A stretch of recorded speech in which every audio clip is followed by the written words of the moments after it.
Shalom, salam sejahtera untuk kita semua. Kita berjumpa lagi dalam bacaan renungan pagi pulang ke rumah. Dan tidak terasa kita sudah berada pada bulan Oktober tahun 2020. Sepanjang bulan ini kita akan membahas satu topik, yaitu Yesus Imam Besar kita.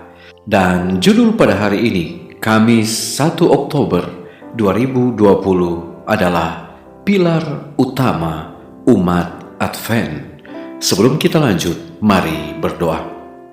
Bapa di sorga, kami bersyukur untuk berkat yang kami boleh nikmati. Kami ada lagi pada hari yang baru ini atas tuntunan Tuhan. Ketika kami akan membaca dan merenungkan firman-Mu, Roh Kudus-Mu menuntun kami. Firman ini akan menjadi berkat penuntun dalam kehidupan kami. Berfirmanlah ya Allah, kami siap mendengar. Di dalam nama Yesus kami sudah berdoa. Amin. Ayat tema kita pada hari ini diambil di dalam kitab Daniel pasal yang ke-8 ayat 13. Firman Tuhan berkata, "Sampai berapa lama berlaku penglihatan ini, yakni korban sehari-hari dan kefasikan yang membinasakan tempat kudus yang diserahkan dan bala tentara yang diinjak-injak?" Saudara-saudaraku yang kekasih, Alkitab yang di atas segala sesuatu yang lain telah menjadi landasan tiang utama iman tentang kedatangan Kristus. Telah menyatakan sampai 2300 petang dan pagi, lalu tempat kudus itu akan dipulihkan kepada keadaan yang wajar. Diambil di dalam Daniel 8 ayat 14. Kata-kata ini tidak asing lagi bagi orang-orang yang percaya kepada kedatangan Tuhan yang segera. Kata-kata nubuatan ini diulang-ulangi oleh bibir ribuan orang sebagai kata-kata semboyan iman mereka. Semua merasa bahwa ke atas kejadian-kejadian yang diramalkan kesanalah bergantung penantian dan harapan mereka.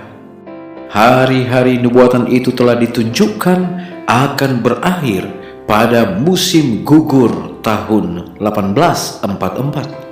Sama seperti dunia Kristen lain, pada umumnya orang-orang Advent berpendapat bahwa dunia ini atau bagian daripadanya adalah bait suci itu.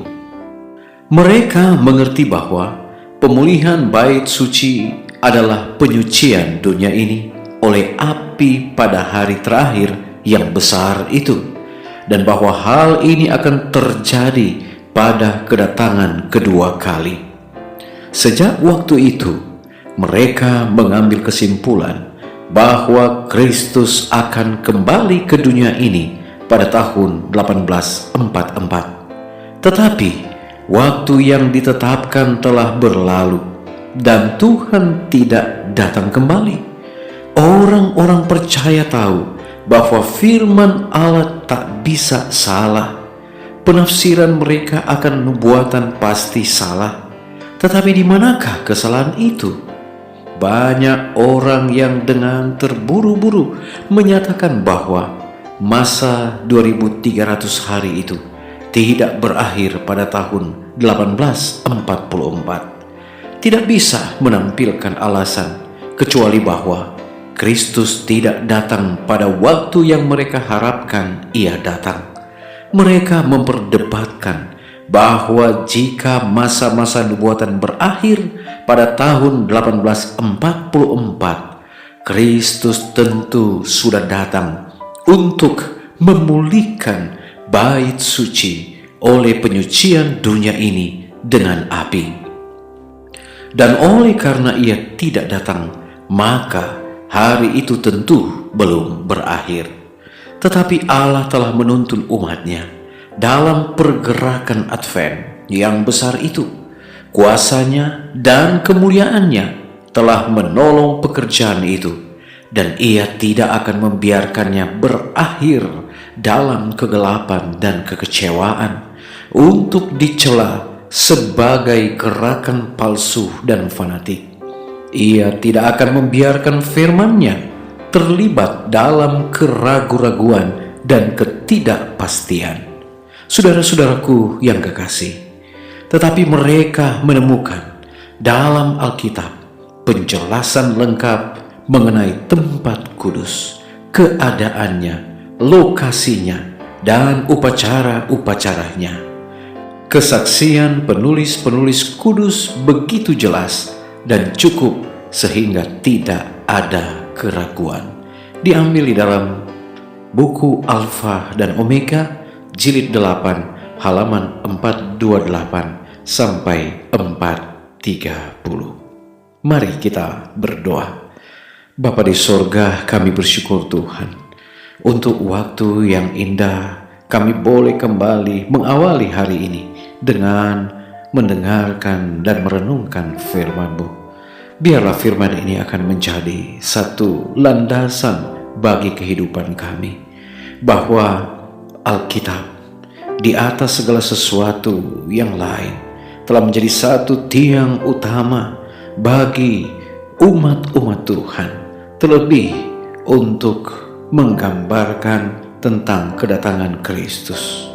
Bapa di sorga, kami percaya bahwa kata-kata nubuatan ini yang telah diulang-ulangi oleh umat-umat Tuhan sebagai semboyan iman mereka akan menjadi satu hal yang boleh menuntun kami, mempersiapkan diri kami menyongsong hari Maranatha yang semakin mendekat. Bapa di sorga, ketika kami akan memulaikan akan tugas, aktivitas, pekerjaan kami mau serahkan hidup kami hanya ke dalam tangan Tuhan.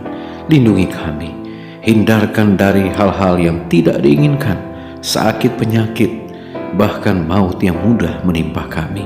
Berkati semua umat-umat Tuhan dimanapun mereka berada, biarlah mereka semua dalam naungan Tuhan. Hindarkan kami dari dahsyatnya virus corona yang menimpa di seluruh muka bumi ini. Dan Tuhan akan lindungi kami, dan kami boleh ada sehat selalu, diberkati Tuhan. Nama Tuhan dipuji, dimuliakan. Terpujilah Engkau ya Allah, dengar doa kami, ampuni dosa dan kesalahan kami. Dalam nama Yesus kami sudah berdoa.